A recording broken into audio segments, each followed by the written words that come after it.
to NDIM. Thank you very What much. has been the most challenging part of your work in the long and reaching experience you have had in the tourism industry? In the tourism industry, the most challenging part has been, of course, I would say, trying to get people on board. Number one is, of course, talking to corporates. I was actually in the corporate travel industry. So the most challenging part was to get the corporate to actually sign up a contract with you. And it doesn't come easy because there's a huge competition outside. So you have to have your own USP to actually be able to sign up a contract with the corporate world. So that's been one of the most challenging. What are the career opportunities for this generation students in the tourism sector? Oh, the opportunities are vast. In fact, I think there are a lot of opportunities for people who want to be entrepreneurial. Honestly, tourism is, the dynamics of tourism has changed a lot. So I would say that it's more digital, it's more social. The wants of the aspirations, I would say, of the traveler has changed a lot. Earlier, it was just going to, Singapore,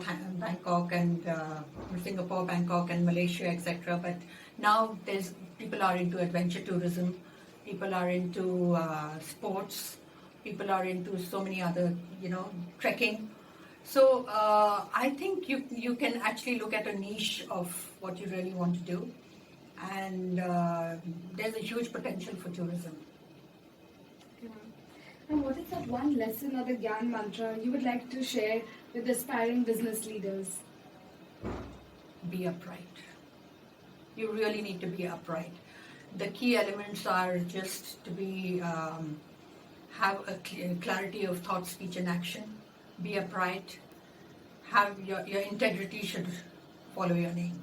Has been visa process has developed and changed in India. I think it is now more simplified. It has, in fact, earlier people had to apply for their visas at our application centers, but now they can actually go online. So it's been simplified. It's hopefully increased the tourism of the industry, and gradually we see that more and more people are applying for e-visas, which is good for the country's image. So there are challenges as well, because there could be issues in terms of unwanted people wanting to come in as well, but MHA is taking good measures for that. But the dynamics of the industry are changing quite a bit right now.